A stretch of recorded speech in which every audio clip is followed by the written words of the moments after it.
El aire denso de febrero de 1905 se había vuelto irrespirable en la oficina del Registro Civil de Tacuarembó, cuando don Evaristo Mendoza, funcionario de 42 años, encargado de organizar los archivos del Censo Nacional de 1896, se topó con un legajo que había permanecido extraviado durante casi una década entre documentos mal clasificados. Sus manos temblaron imperceptiblemente al abrir la carpeta amarillenta que llevaba el sello oficial del Departamento de Estadística Nacional. Y lo que encontró allí dentro le heló la sangre de una manera que jamás podría olvidar hasta el día de su muerte.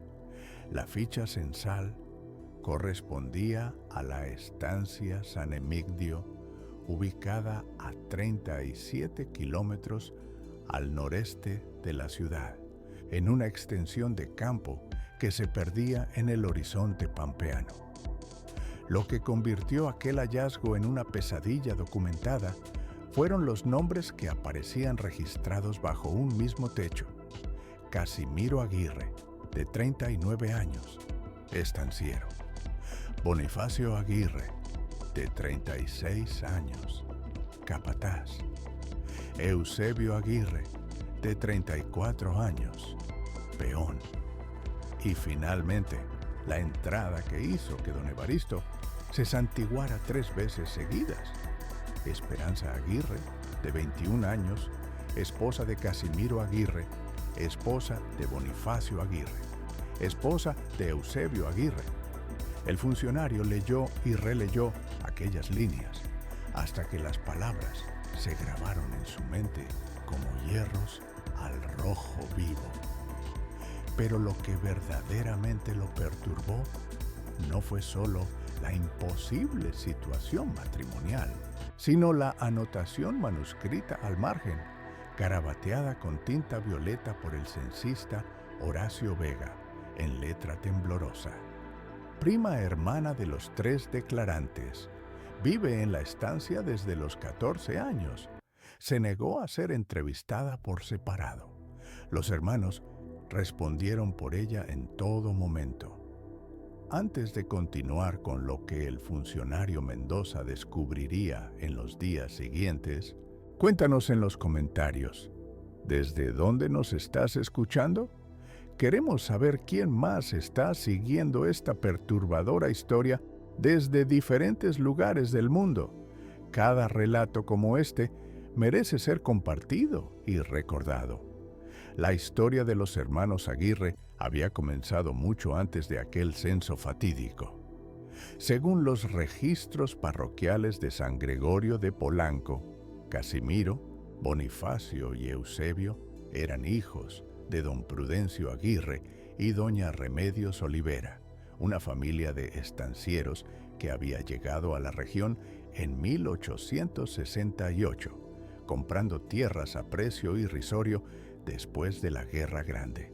Los 3 hermanos crecieron aislados en aquella vastedad pampeana, educados por un preceptor alemán llamado Klaus Zimmermann, cuyas metodologías pedagógicas nunca fueron del todo claras y que desapareció misteriosamente en 1883, cuando Eusebio, el menor de los hermanos, cumplió 18 años. Esperanza llegó a la estancia en 1889, tras la muerte de sus padres, Celestino Aguirre y Encarnación Suárez, en un accidente cuando su carreta volcó cruzando el arroyo Tacuarembó Grande durante una crecida. Celestino era hermano menor de don Prudencio, lo que convertía a Esperanza en prima hermana de los 3 hombres. La niña, que entonces contaba apenas 14 años, fue recibida en San Emigdio como un acto de caridad cristiana que pronto se transformaría en algo completamente distinto.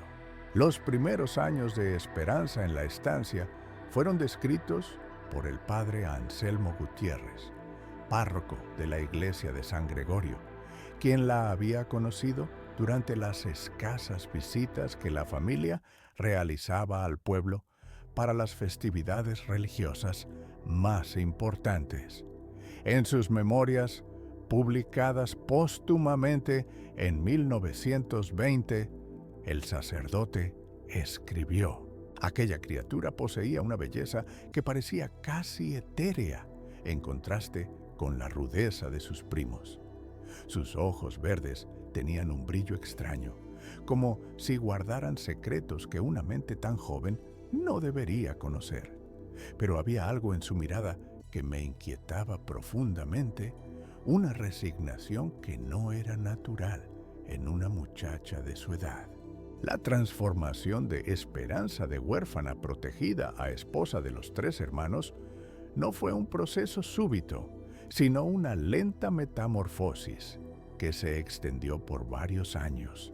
Según el testimonio de Jacinta Morales, quien trabajaba como lavandera en la estancia hasta 1892, los cambios comenzaron a notarse cuando Esperanza cumplió 18 años. Era como si los muchachos se hubieran puesto de acuerdo en algo que nunca se habló abiertamente, declaró Jacinta años después ante el comisario departamental. Primero fue don Casimiro quien empezó a tratarla diferente, luego don Bonifacio y por último don Eusebio. Para 1893, ella ya no dormía en su cuarto del ala sur, sino que rotaba entre las habitaciones de los 3 hermanos, según un orden que parecía establecido de antemano. La ceremonia matrimonial, si es que puede llamarse así, tuvo lugar en la primavera de 1894, en una celebración privada dentro de la estancia.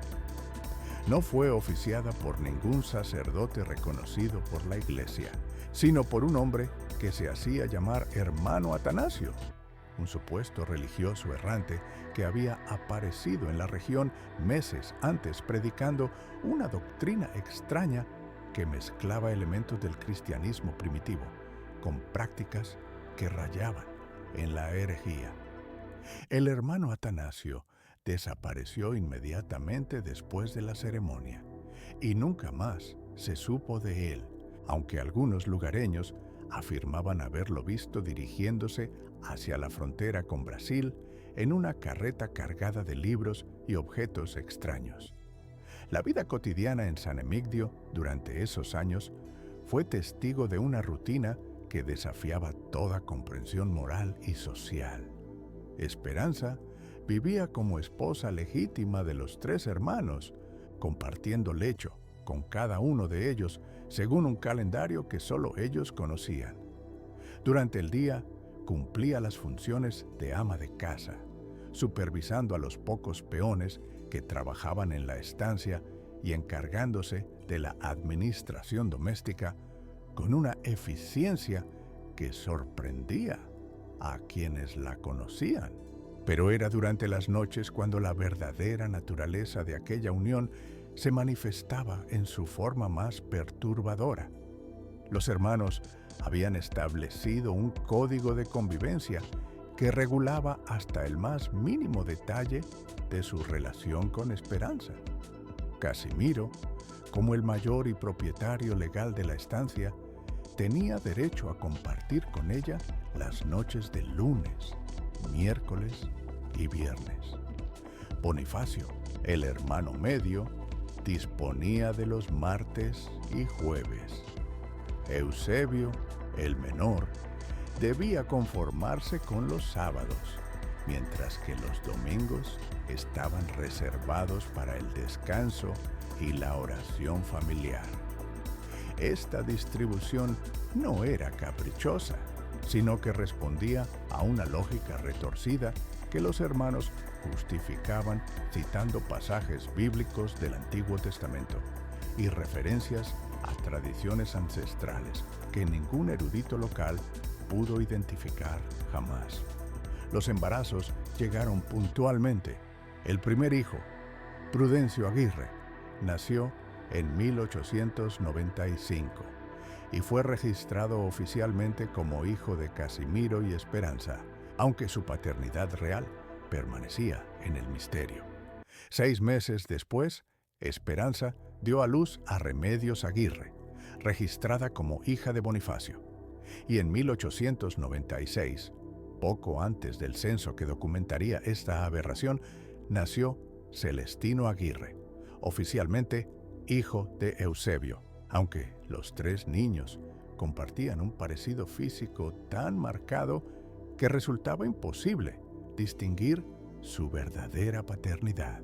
El censista Horacio Vega llegó a la estancia San Emigdio el 15 de octubre de 1896, como parte del Operativo Nacional de Relevamiento Poblacional, ordenado por el gobierno del presidente Juan Idiarte Borda. Vega era un funcionario meticuloso de 35 años, egresado del Colegio Nacional y conocido por su rectitud moral y su ojo clínico para detectar irregularidades en los registros familiares. Nada lo había preparado para lo que encontraría en aquella estancia perdida en la inmensidad pampeana. Su diario personal, descubierto en 1943 entre sus pertenencias después de su muerte, revela la conmoción que experimentó durante aquellos 3 días que pasó en San Emigdio. Al llegar a la estancia, fui recibido por un hombre alto y corpulento que se presentó como Casimiro Aguirre, escribió Vega. Su aspecto era el de un estanciero próspero, vestido con ropas de buena factura, aunque algo gastadas por el tiempo. Me invitó a pasar a la casa principal, una construcción sólida de ladrillos y tejas que evidenciaba cierta prosperidad económica. Pero desde el momento en que crucé el umbral, sentí una opresión en el pecho que no podía explicar. La entrevista censal comenzó de manera rutinaria, pero pronto Vega se encontró con respuestas que no encajaban en los formularios oficiales. Cuando preguntó por la composición familiar, Casimiro llamó a sus hermanos, quienes aparecieron acompañados por una mujer joven de belleza extraordinaria, que llevaba en brazos a un bebé de pocos meses. «Esta es nuestra esposa Esperanza», declaró Casimiro con naturalidad, como si fuera la cosa más normal del mundo. Los 3 hermanos asintieron en unísono, mientras la mujer mantenía la mirada baja y no pronunciaba palabra. Vega intentó aclarar la situación, preguntando por separado a cada hermano sobre su estado civil, pero las respuestas fueron idénticas. Todos se declararon casados con Esperanza Aguirre y todos reconocían a los 3 niños presentes como hijos propios. Cuando el censista solicitó hablar con Esperanza en privado, los hermanos se negaron categóricamente, alegando que ella había perdido el habla en un accidente años atrás y que ellos se encargaban de responder por ella en todos los asuntos oficiales. «Intenté interrogarla con gestos», escribió Vega en su diario, pero la mujer se limitó a asentir a todo lo que decían sus maridos, sin mostrar ninguna señal de contrariedad o incomodidad.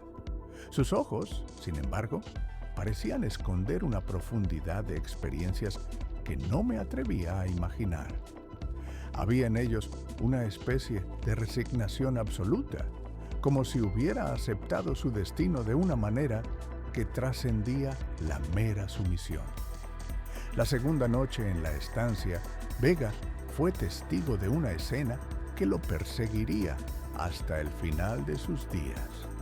Despertó hacia las 2 de la madrugada por unos ruidos extraños provenientes del interior de la casa. Al asomarse por la ventana de la habitación de huéspedes que le habían asignado, pudo ver, a través de las cortinas entreabiertas de otra ventana, una escena que lo dejó paralizado. En una habitación iluminada por velas, los tres hermanos se encontraban arrodillados en círculo alrededor de Esperanza, quien yacía inmóvil en el centro, vestida con una túnica blanca.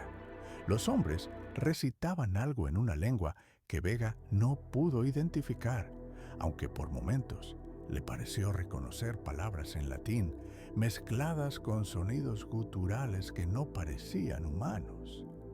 La ceremonia, si es que puede llamarse así, duró aproximadamente 1 hora, durante la cual Vega permaneció inmóvil junto a la ventana, incapaz de moverse por una mezcla de fascinación y terror. Al finalizar, los hermanos se levantaron y ayudaron a Esperanza a ponerse en pie, besándola cada uno en la frente antes de retirarse a sus respectivas habitaciones, dejándola sola con el bebé, que había permanecido en silencio durante toda la ceremonia. Al día siguiente, Vega completó apresuradamente el censo, registrando la información tal como le había sido proporcionada por los hermanos, pero añadiendo las notas marginales que décadas después permitirían reconstruir esta historia.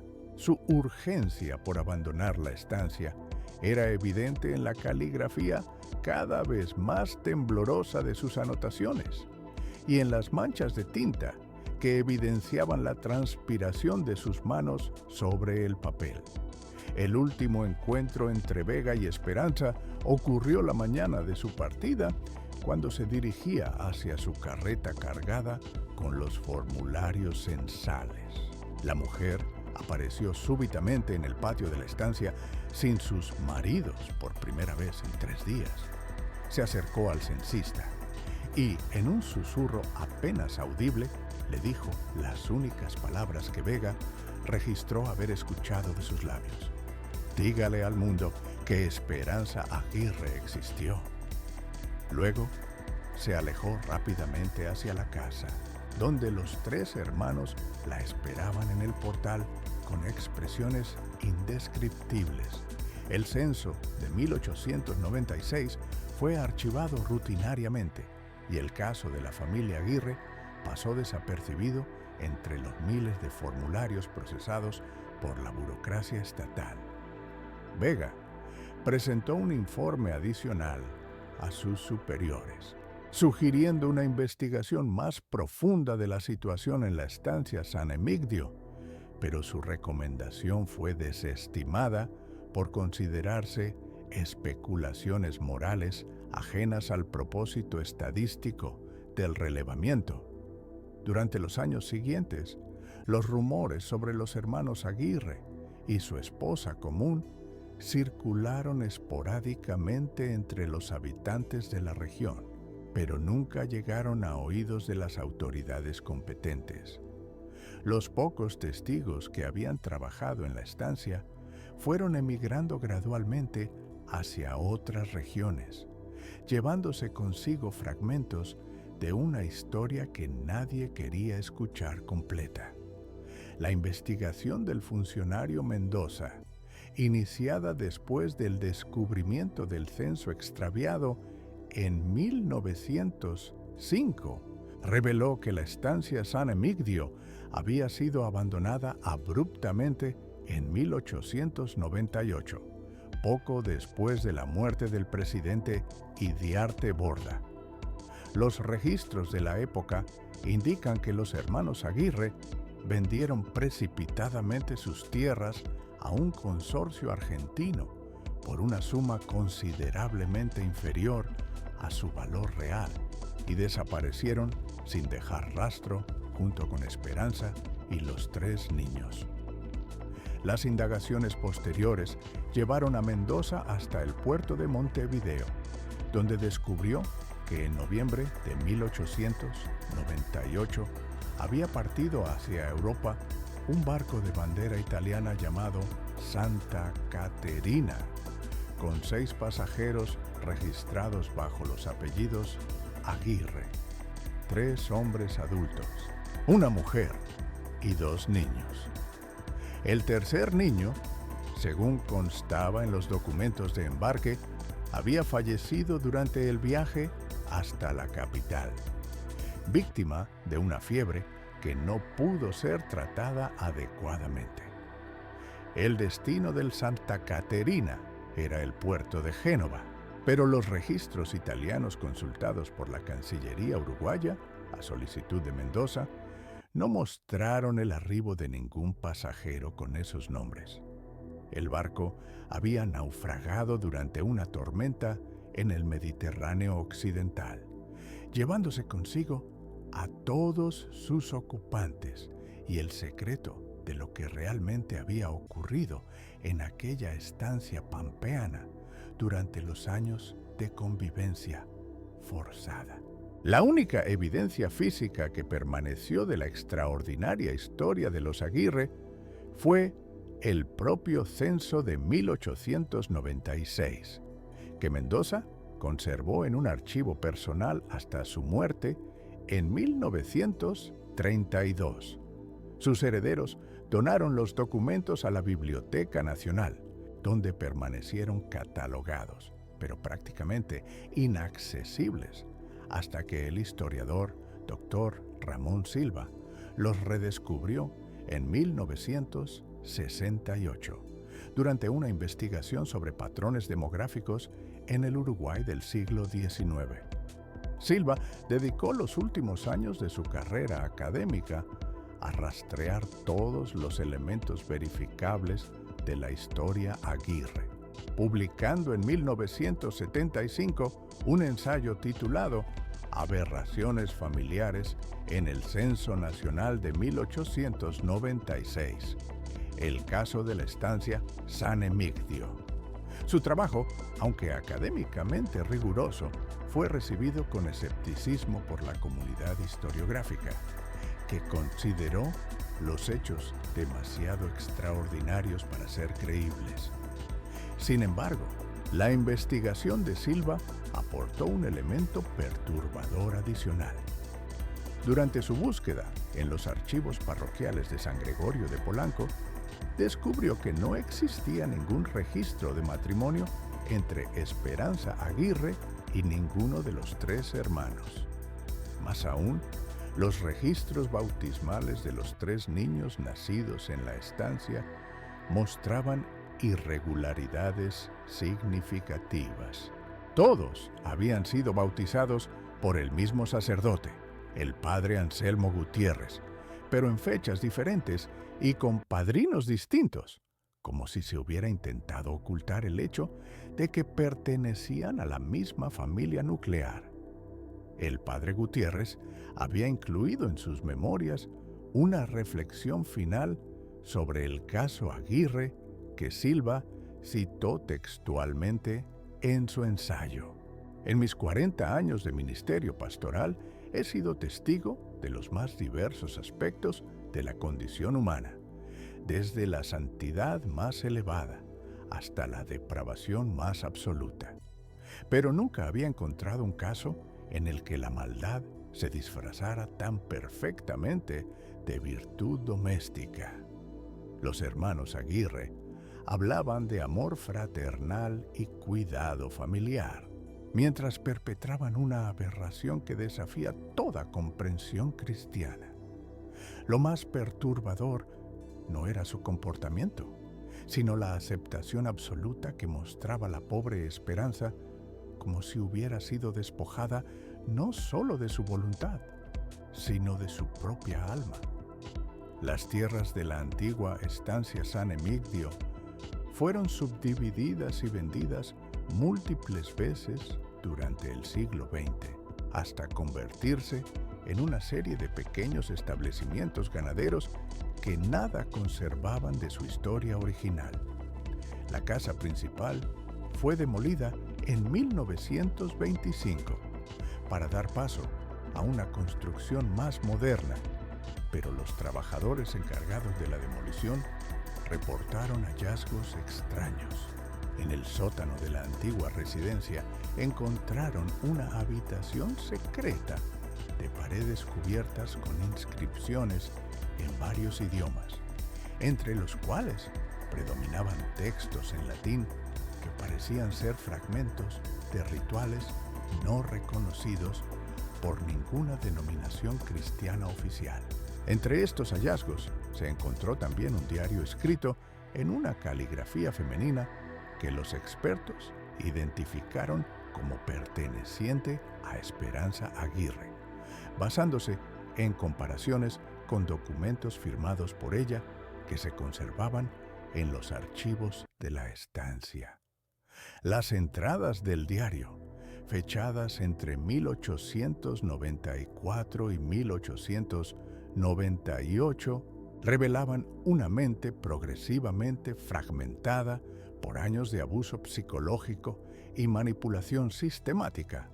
Hoy, Casimiro me explicó que nuestro amor es diferente al amor común de las familias normales. Escribía Esperanza en una de las primeras entradas.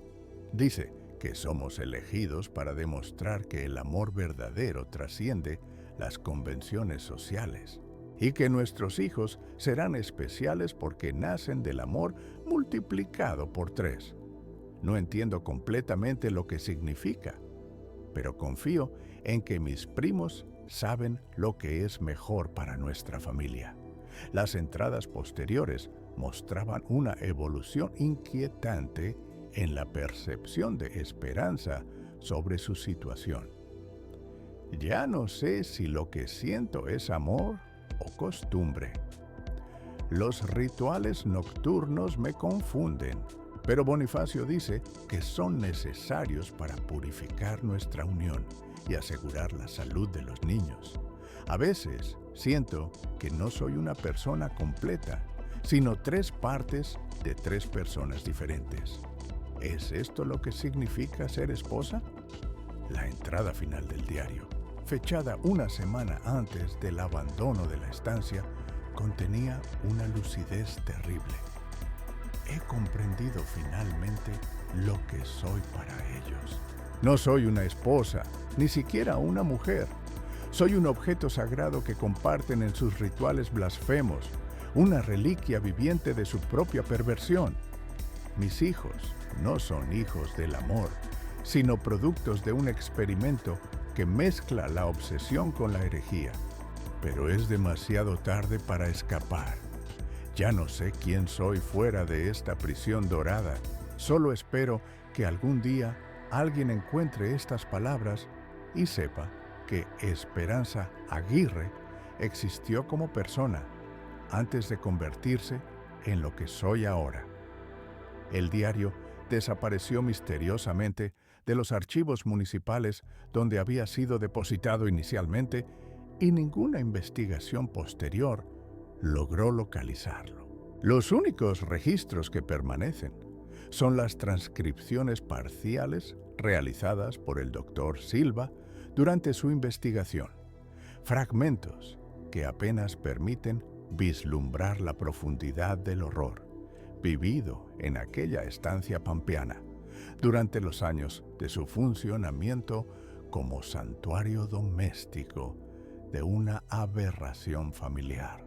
La historia de los hermanos Aguirre y su prima esposa permanece como uno de los casos más perturbadores de la historia social uruguaya.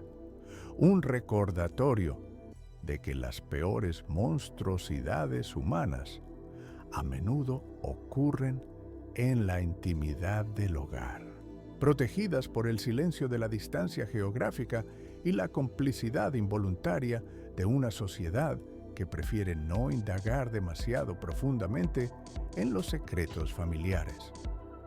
El censo de 1896 permanece en los archivos nacionales como único testimonio oficial de una realidad que desafía toda comprensión moral, una prueba documental de que la barbarie puede coexistir con la apariencia de respetabilidad durante años, sin que nadie se atreva a cuestionar lo que ocurre tras las puertas cerradas de una estancia perdida en la vastedad de la pampa uruguaya.